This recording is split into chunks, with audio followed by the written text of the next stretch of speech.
Monsieur le Président, Mesdames les académiciennes, Messieurs les académiciens, chers collègues, chers amis, je suis très conscient de l'honneur que vous me faites en m'invitant à ouvrir votre journée d'études à l'occasion du 400e anniversaire de la naissance de Pascal.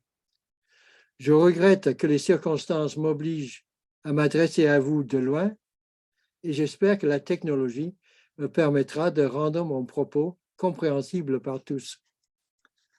Le thème que vous avez choisi pour votre journée inaugurale est un thème qui m'est cher, car je pense que c'est une voie privilégiée d'accès à l'interprétation des pensées.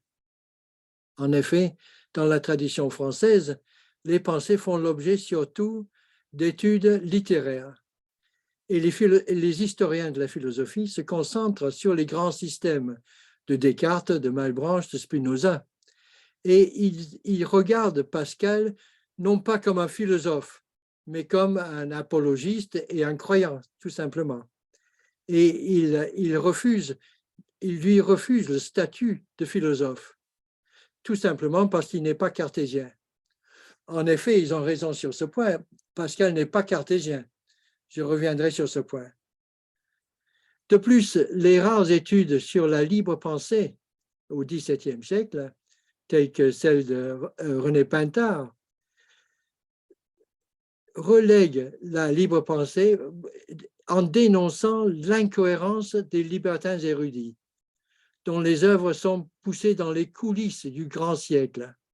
Grand siècle, parce que siècle dévot. Du même coup, les spécialistes de Pascal ont eu tendance à projeter sur Pascal leur conception de leur propre foi religieuse, ce qui a constitué, à mon avis, un grand obstacle à l'interprétation de l'argumentation apologétique de Pascal. Bien entendu, je ne vise pas à minimiser l'influence de saint Augustin sur Pascal. Il ne s'agit pas ici d'opposer la théologie à la philosophie, mais de démontrer que Pascal interprète la doctrine augustinienne au moyen des instruments d'analyse philosophique, psychologique, épistémologique et politique fournis par les philosophes contemporains, Descartes, Gassendi et Hobbes en particulier. Du même coup, nous entrevoyons dans les pensées la nature de l'incroyance à laquelle Pascal s'attaque.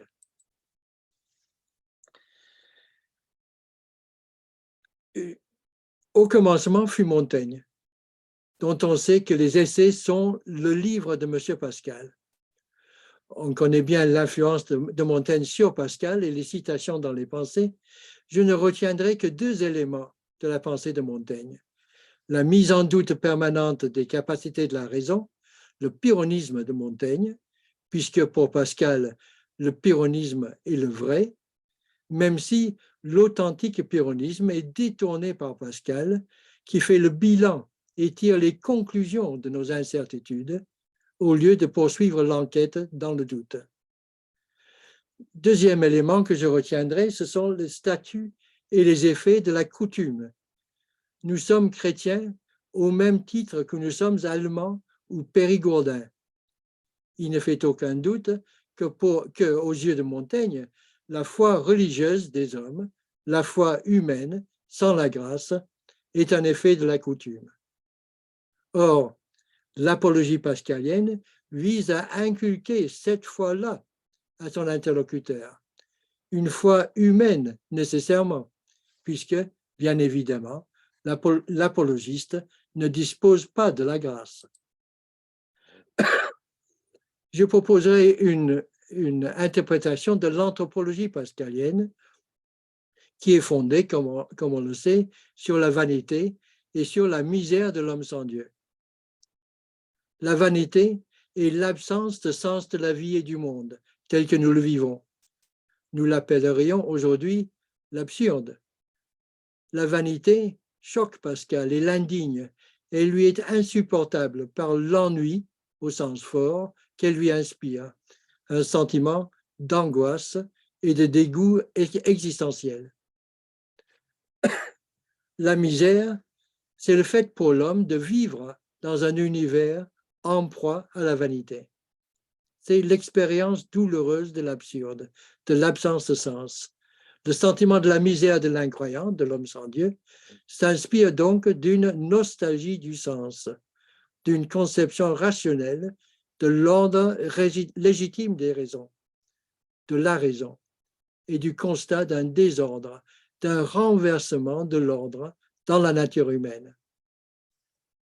L'homme sans Dieu est perdu dans l'univers, un milieu entre rien et tout, infiniment éloigné de comprendre les extrêmes, la fin des choses et leurs principes sont pour lui invinciblement cachés dans un secret impénétrable. L'homme ne pourra apercevoir que quelques apparences du milieu des choses. Pardon. Ce constat sur la condition actuelle de l'homme est interprété par Pascal en termes cartésiens. En effet, nous savons par le témoignage de Marguerite Perrier, sa nièce, que Pascal retient la théorie cartésienne des animaux-machines. Or, la nature humaine, dit-il, est aujourd'hui pareille à celle des animaux. L'homme est devenu semblable aux bêtes. Il est automate autant qu'esprit. Le corps s'impose dans la nature humaine et dicte sa loi à l'esprit. L'absence de raison, l'absence de sens et la domination mécanique du corps définissent précisément la misère de l'homme. Ce qui est nature aux animaux, nous l'appelons misère en l'homme. Certes, Pascal reste fidèle au dualisme cartésien. Qu'est-ce qui sent du plaisir en nous? Est-ce la main? Est-ce le bras? Est-ce la chair? Est-ce le sang? On verra qu'il faut que ce soit quelque chose d'immatériel. L'homme n'est donc pas entièrement corps. Il y a en lui un principe immatériel que Pascal appelle pensée, raison ou âme. Plus loin, il reprend le vocabulaire cartésien. Le moi consiste dans ma pensée et il dénonce l'obscurité des philosophies matérialistes. L'homme échappe à l'écrasement. Sa dignité consiste dans le règlement de sa pensée. Il dépasse, pour ainsi dire, par la conscience qu'il prend de sa condition, l'univers matériel qui l'engloutit. Il n'empêche, cette nature humaine est aujourd'hui pareille à celle des animaux. En quoi donc consiste la grandeur de l'homme? Elle consiste à reconnaître sa misère, ce que l'animal ne saurait faire. La conscience que l'homme prend de sa misère est la preuve, aux yeux de Pascal, qu'il existe en lui un principe immatériel qui constitue sa dignité. En ce sens, la grandeur est si visible qu'elle se tire même de sa misère. La grandeur de l'homme est grande en ce qui se connaît misérable. Encore une fois, nostalgique du sens, Pascal juge de notre nature selon un concept de l'ordre qui établit la dignité de l'esprit par rapport au corps. C'est cette conception hiérarchique, cartésienne de l'ordre qui lui permet de dénoncer un désordre, un étrange renversement, là où le corps s'impose à l'esprit. Ce désordre caractérise notre nature et définit notre misère, puisque nous en prenons conscience, ce que les animaux ne sauraient faire. Il est donc misérable, puisqu'il l'est, mais il est bien grand, puisqu'il le connaît. La raison qui distingue l'homme de l'animal ne lui permet pas d'échapper à la misère. La raison reste actuellement faible. Elle est dominée par l'imagination, par le corps. Elle ne permet pas à l'homme d'atteindre quelque certitude que ce soit. Ce triomphe de l'incertitude est confirmé par un fragment curieusement intitulé « Contre le pyrrhonisme », mais qui conclut à la gloire de la cabale pyrrhonienne. L'homme ne saurait échapper à cette ambiguïté ambiguë, à cette obscurité douteuse qui caractérise l'exercice de la raison dans la seconde nature. Abordons donc l'origine et le statut du sentiment. Nous ne saurions même démontrer que les hommes conçoivent de la même façon les premiers principes tels que l'espace, le nombre, le temps, le mouvement. Cependant, un fragment capital nous indique que nous connaissons la vérité, non seulement par la raison, mais encore par le cœur. C'est de cette dernière sorte que nous connaissons les premiers principes, et c'est en vain que le raisonnement qu'il n'y a point de part essaie de les combattre. Les hommes doivent se contenter donc de raisonner sur des principes dont ils savent que la conformité d'un homme à un autre n'est qu'une supposition. Ils ne sauraient rejeter ces principes tout simplement parce qu'ils n'en ont pas d'autres. Ils doivent s'en contenter tout en sachant qu'ils sont indémontrables. Ce sont les données de notre nature corporelle.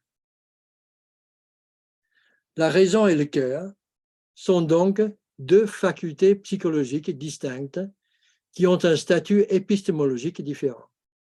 La raison contrôle la cohérence des propositions et des conséquences tirées des prémices. Le cœur sent l'évidence des principes trouvés dans le corps. Retenons ensuite les fragments où Pascal déclare que nos principes naturels sont des principes accoutumés.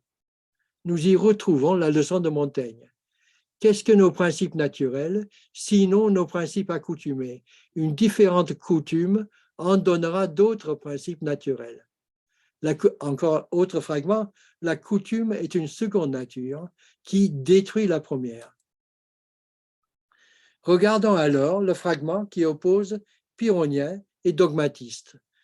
Pascal prolonge ici sa réflexion. Que fera l'homme en cet état? Doutera-t-il de tout? Doutera-t-il s'il veille, si on le pince, si on le brûle? Doutera-t-il s'il doute? Doutera-t-il s'il est? On en peut venir là. Et je mets en fait qu'il n'y a jamais eu de pyrrhonien effectif parfait. La nature soutient la raison impuissante et l'empêche d'extravaguer jusqu'à ce point. Quelle est cette nature qui soutient la raison impuissante? Pascal parle ici de la nature de l'homme qui fait l'objet des débats philosophiques entre dogmatistes et pyrrhoniens. Il s'agit donc nécessairement de sa nature actuelle, de sa seconde nature, caractérisée par l'emprise du corps, la nature identifiée avec la coutume. La leçon de Montaigne est ainsi désormais ancrée dans une réflexion sur la machine du corps.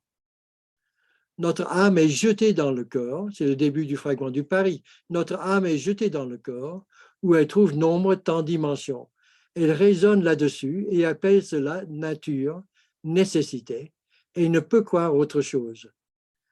Plus loin dans le même fragment, Pascal indique les rites corporels qui plieront la machine. C'est en faisant tout comme s'il croyait, en prenant de l'eau bénite, en faisant dire des messes, etc. Naturellement même, cela vous fera croire et vous abêtira. Ici, remarquons surtout le fait que l'action de la coutume, de dire la messe, etc., qui nous fait croire, c'est-à-dire qui suscite en nous le sentiment de la foi, est décrite comme naturelle, c'est-à-dire, j'interprète, conforme à notre nature corporelle, conforme à notre seconde nature, pareille à celle des animaux. Plus loin encore dans le même dossier, la même formule revient. La coutume est notre nature. Qui s'accoutume à la foi la croit. Qui s'accoutume à croire que le roi est terrible, etc. Qui doute donc que notre âme, étant accoutumée à voir nombre, espace, mouvement, croit cela, et rien que cela. Il ne fait aucun doute qu'il s'agit ici des mêmes principes que ceux que Pascal désignait dans le fragment 142 comme étant sentis par le cœur. Je tire donc la conclusion, la nature qui soutient la raison impuissante et la coutume qui nous fait apparaître les principes comme nature, nécessité. Ces principes sont les principes de notre nature corporelle. L'âme trouve ces principes dans le corps. Notre incapacité à mettre en doute ces principes n'établit pas leur certitude. Elle ne démontre que l'emprise du corps qui définit notre misère. La seule grandeur est la conscience de cette misère. La seule connaissance dont l'homme soit capable est une connaissance fondée sur la machine, sur la coutume, sur le corps. On voit que nous sommes au cœur de la réflexion épistémologique de Descartes sur la nature de l'évidence. Et comme nous le verrons, Pascal a lu de près les objections de Gassendi et de Hobbes. Or, le statut de la raison ne peut être pleinement saisi que dans son rapport au sentiment du cœur.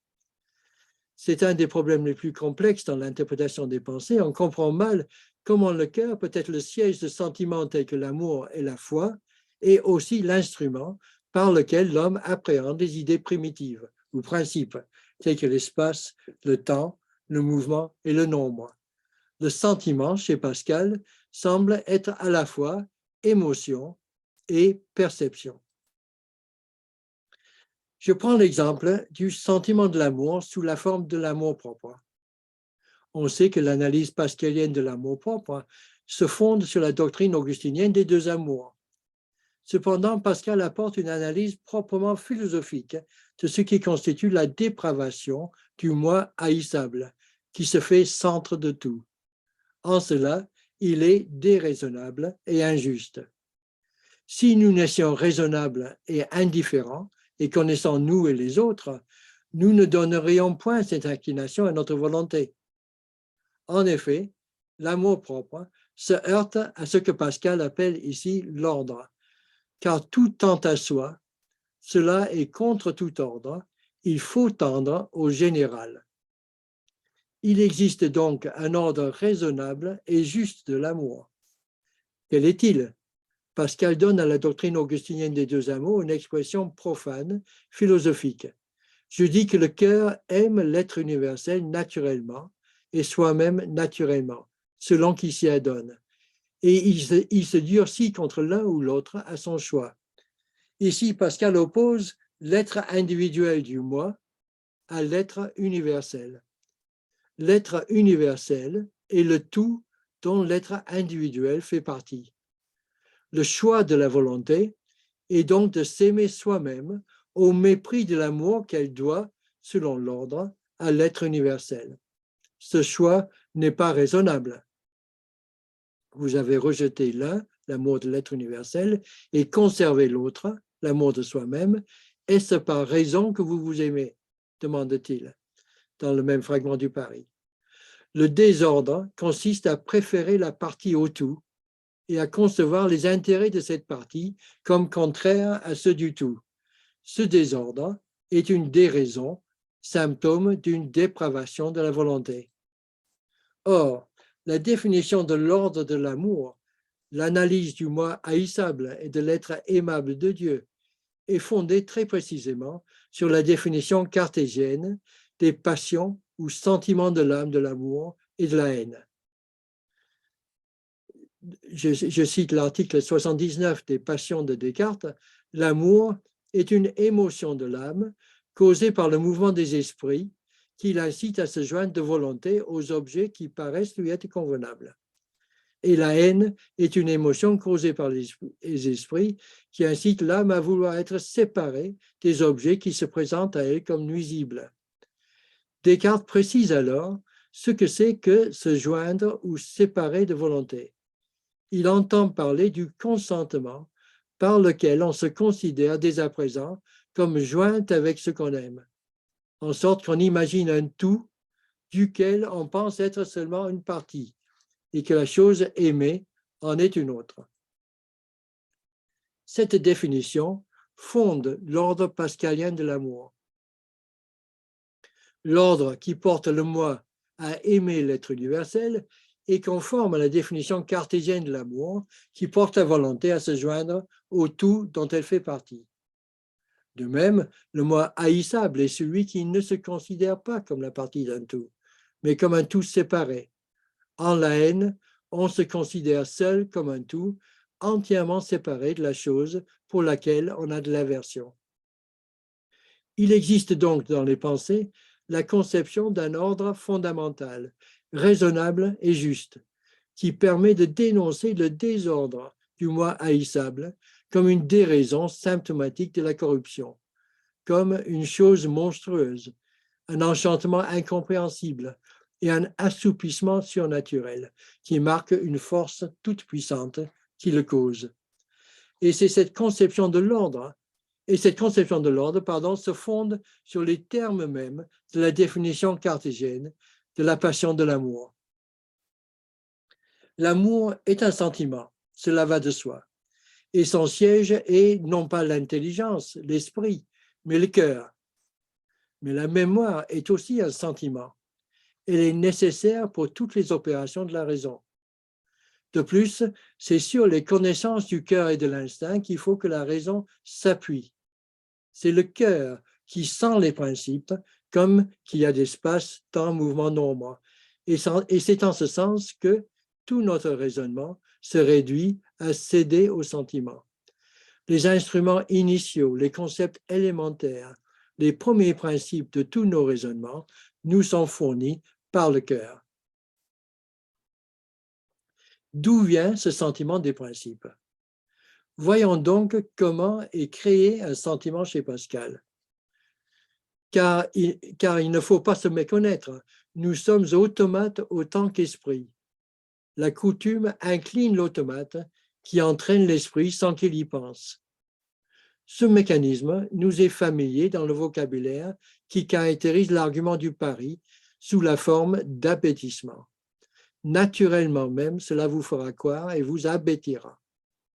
Par ce mécanisme, celui de notre nature, pareil à celle des animaux, de notre seconde nature, dominée par le corps, les habitudes du corps plient la machine, matent les passions rebelles et ancrent dans le sentiment du cœur une conviction de l'esprit, qui s'accoutume à la foi, la croit.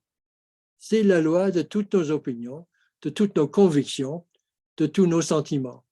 La coutume est notre nature. Quel rapport entre ce sentiment des principes et l'automate qui crée les sentiments? Un premier indice nous est fourni par le début même du pari. L'âme est jetée dans le corps où elle trouve nombre tant dimensions. Elle raisonne là-dessus et appelle cela nature, nécessité, et ne peut croire autre chose. Cette formule confirme le rôle du corps dans la naissance du sentiment. Mais qu'est-ce à dire l'âme trouve dans le corps? Le fragment des deux infinis fournit une clé. Pascal y propose une sorte de cheminement épistémologique par lequel nous aboutissons à la définition des principes. Les sciences sont infinies dans la multitude et la délicatesse de leurs principes. Notre esprit est incapable de saisir ces principes infiniment délicats. En d'autres termes, l'évidence des principes est un effet de la limitation, de la vue claire de l'esprit, et cette limitation est imposée par le corps. Trouver dans le corps signifie donc ici que ces principes sont ceux qui nous apparaissent comme premiers parce que le corps obscurcit la vue claire de l'esprit. En ce sens, les principes sont ceux qui apparaissent à un esprit uni à un corps. Le corps détermine ainsi notre vision des choses. Nous analysons le monde selon nos principes, nous appelons cela nature, nécessité, mais cette nécessité n'est que celle de notre nature corporelle et non pas du monde que nous percevons. Ce n'est que parce qu'elle se trouve unie à un corps que l'âme pense en termes de nombre, temps, dimension. Ces concepts sont issus de l'union de l'âme et du corps, le sentiment est donc le mode de connaissance qui caractérise un être constitué d'une âme et d'un corps. Ce fragment confirme à mes yeux le rapport de dépendance qui lie les sentiments au corps et confirme du même coup que nous n'avons pas affaire à une intuition intellectuelle. Jamais chez Pascal, l'esprit ne fonctionne indépendamment du corps. L'âme n'a pas, comme chez Descartes, ses espèces à part. Au contraire, les premiers principes sont trouvés dans le corps et sentis par le cœur. Cette perspective me semble confirmer la dimension anticartésienne du sentiment pascalien. Le sentiment pascalien de l'amour est conforme à la définition de la passion cartésienne. De même, sur le plan de la connaissance, le sentiment pascalien est conforme à la définition cartésienne des sentiments ou passions de l'âme, qui sont certaines façons confuses de penser, qui proviennent et dépendent de l'union et comme du mélange de l'esprit et du corps. En effet, il ne s'agit, selon les termes de Pascal, que du ballet des esprits animaux. Chez Pascal, comme chez Descartes, les passions de l'âme ou sentiments de l'âme ont leur source dans les esprits animaux, c'est-à-dire dans le sang, dans le corps. Or, l'évidence et la certitude des intuitions intellectuelles dépendent, dans la philosophie cartésienne, de la liberté de la volonté qui peut toujours suspendre le jugement et ne pas embrasser les idées obscures et confuses. Les perceptions des passions sont obscures et confuses. Devant une telle obscurité, le libre arbitre peut toujours et doit toujours suspendre le jugement, car il est toujours et absolument en notre pouvoir. Au contraire, de l'analyse pascalienne du rôle du sentiment, il s'ensuit que nous n'avons que des idées obscures et confuses, en ce sens qu'elles ne sont pas engendrées par une pure intelligence, mais par l'union de l'âme et du corps. Elles sont toutes fondées sur le sentiment. Devant de telles perceptions obscures et confuses, Descartes s'impose la suspension du jugement. Dans la perspective pascalienne, cette suspension est impossible. L'esprit croit naturellement et la volonté aime naturellement, de sorte qu'à faute de vrais objets, il faut qu'ils s'attachent aux faux. La psychologie cartésienne est ainsi décapitée. Dans le domaine de la connaissance, comme dans celui de l'amour, l'homme est livré à ses sentiments. Or, la fantaisie est semblable et contraire aux sentiments, de sorte qu'on ne peut distinguer entre ces contraires. Il faudrait avoir une règle. La raison s'offre, mais elle est ployable à tous sens, et ainsi il n'y en a point. Le lien entre le sentiment et le corps est ainsi confirmé, car la fantaisie est le fruit de l'imagination, de la faculté qui transforme les données des sens en images pour les livrer au travail de l'esprit. C'est en effet l'imagination qui a créé en l'homme une seconde nature. Et c'est dans cette nature, dominée par la coutume, par le corps, que le sentiment joue un rôle primordial, non seulement dans le domaine des affections, mais aussi dans celui des connaissances. Dès lors, le sentiment est dépourvu de garanties métaphysiques. Tandis que Descartes fondait sur la véracité divine la garantie que l'évidence ne pouvait le tromper, l'épistémologie pascalienne est privée de garanties divines. Dieu tente, mais il n'enduit pas en erreur. C'est-à-dire, Dieu ne nous oblige pas à prendre nos certitudes pour des vérités absolues qui s'imposeraient à Dieu même. L'homme peut reconnaître ainsi son incapacité à atteindre par ses propres forces la vérité sans que Dieu le trompe, sans que sa véracité soit mise en cause. L'homme reconnaît sa misère, il reconnaît qu'en perdant sa première nature, il a perdu sa capacité initiale de se détacher de l'emprise du corps et de l'incertitude qui en découle. Si on doutait du statut du sentiment, si on était tenté de lui attribuer une quelconque grandeur, d'après le titre de l'alias ou dossier numéro 7, grandeur, il suffirait, pour dissiper cette illusion, de nous tourner vers un sentiment que Pascal désigne lui-même expressément comme erroné. Pascal évoque 3 sentiments déterminés par la coutume. La coutume est notre nature, qui s'accoutume à la foi, la croix, etc., qui s'accoutume à croire que le roi est terrible, etc., qui doute donc que notre âme étant accoutumée à voir nombre, espace, mouvement, croit cela et rien que cela. Le sentiment, je prends le deuxième sentiment, le sentiment populaire que le roi est terrible. On sait que ce sentiment naît de la coutume de voir les rois accompagnés de gardes, de tambours, d'officiers et de toutes les choses qui ploient la machine vers le respect et la terreur, qui entraînent une association d'images dans l'esprit du peuple. De là vient que le visage du roi, quand il est quelquefois seul et sans ses accompagnements, imprime dans ses sujets le respect et la terreur, parce qu'on ne sépare point dans la pensée leur personne d'avec leur suite, qu'on y voit d'ordinaire jointe. Et le monde qui ne sait pas que cet effet vient de cette coutume, croit qu'il vient d'une force naturelle.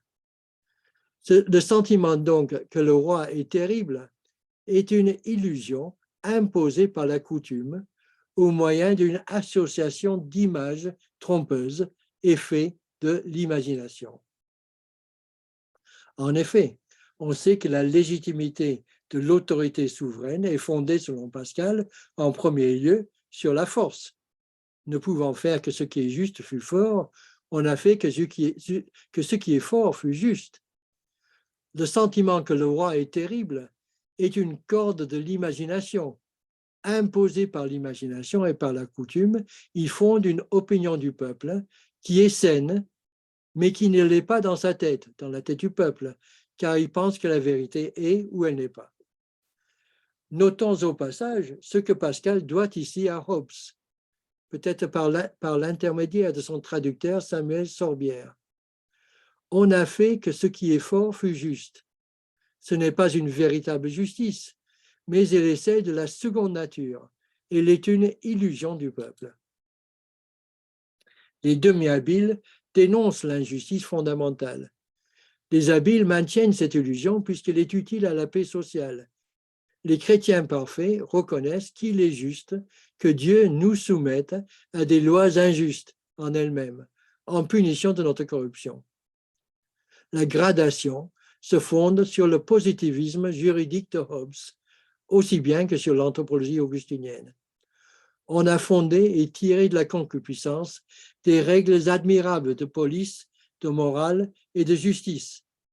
Autrement dit, le hobbisme est la loi politique de la seconde nature. L'autorité du souverain s'établit par la force et se maintient par les cordes de l'imagination.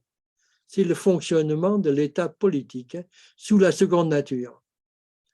On trouve d'ailleurs cette même doctrine dans le traité du pouvoir absolu des souverains de 1685 du théologien réformé Élie Merla.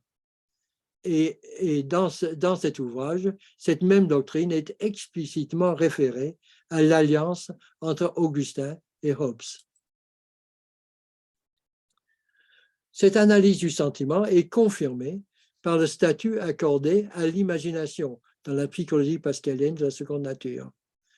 L'incertitude de nos connaissances découle du statut dominant qui est attribué à l'imagination, car elle précède à l'élaboration de nos sentiments. Cette superbe puissance ennemie de la raison, qui se plaît à la contrôler et à la dominer pour montrer combien elle peut en toutes choses, a établi en l'homme une seconde nature. L'imagination dispose de tout. L'imagination est cette partie dominante de l'homme, car c'est elle qui fournit à l'esprit, à partir des sensations du corps, les images sur lesquelles il travaille. En ce sens, toutes nos idées, ou plutôt images, sont marquées par le caractère fourbe de l'imagination, dont le pouvoir est le symptôme de la domination du corps. Dans la seconde nature, l'imagination domine la raison. Cette maîtresse d'erreur et de fausseté impose ces images. Nous n'avons plus d'idées qui ne portent pas la marque de cette faculté corporelle. Cette domination du corps fonde l'incertitude qui frappe nos sentiments et donc toutes nos idées. Le statut privilégié du corps dans la seconde nature se reflète dans le statut central de l'imagination, dans la psychologie et dans l'épistémologie pascalienne. Nous raisonnons sur des images du monde dérivées des sensations du corps et nous les analysons selon les catégories déterminées par les principes qui sont ceux de notre nature corporelle. Cette psychologie et cette épistémologie sont celles de Gassendi, de sorte qu'on peut résumer la position de Pascal en une formule simple, mais qui n'est pas simpliste. La première nature de l'homme est celle d'un esprit qui peut se détacher du corps, qui a ses espèces à part. Elle est cartésienne.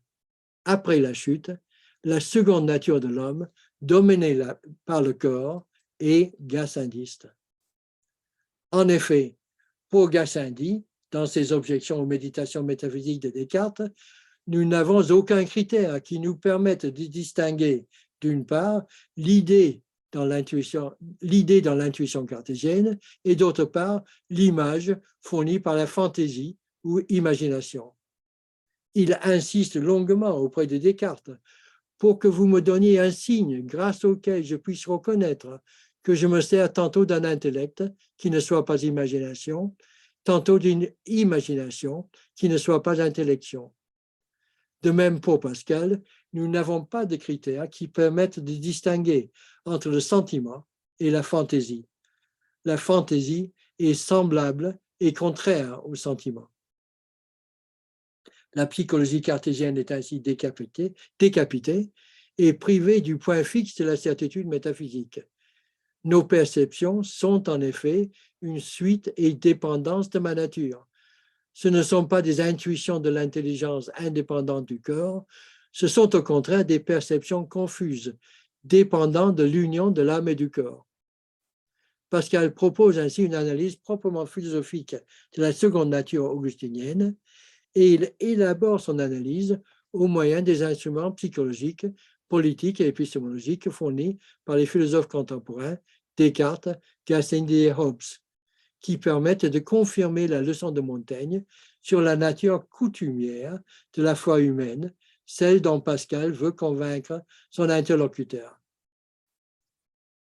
Or, une découverte récente donne une pertinence particulière à cet argument apologétique et à cette conception du sentiment de la foi.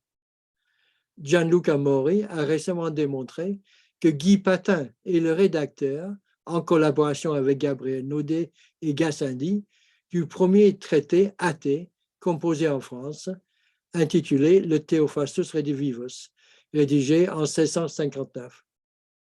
Or, Pascal a fréquenté Gassendi et choisi comme interlocuteur dans les pensées un incroyant gassendiste, tout en rejetant ce que Gassendi désigne comme la voie royale pour démontrer l'existence de Dieu par l'ordre de la nature.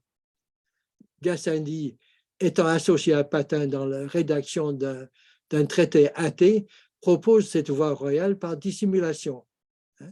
Et en effet, elle est refusée donc par Pascal dans les pensées. Lors de son séjour à Paris, Hobbes fréquente Gassendi, et sans doute Pascal également, à l'Académie d'Albert de Montmort. Guy Patin a connu et même soigné Hobbes pendant ce séjour à Paris. Et Guy Patin a des acquaintances à Port-Royal, puisque ses petites filles sont pensionnaires aux petites écoles de Port-Royal. Ces voisinages donnent une pertinence particulière, me semble-t-il, à l'argumentation apologétique des pensées. Rappelons, pour insister sur la certitude que Pascal a fréquenté des libres penseurs radicaux, rappelons la formule du Theophrastus Redivivus, j'estime qu'aucun siècle n'a jamais été, même dans les siècles de persécution, plus remarquable par l'incrédulité et le mépris de la foi que ce siècle où nous vivons.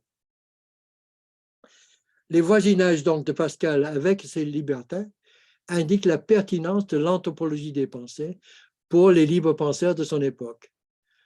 En attendant la publication des œuvres de Spinoza et de Richard Simon, qui renverseront l'exégèse figuriste proposée par Pascal et le maître de Sacy, les philosophes contemporains de Pascal lui ont fourni les instruments d'analyse pour préciser la définition de la seconde nature et pour proposer la foi humaine comme un sentiment, comme une passion, une conviction raisonnable dans les conditions de la seconde nature.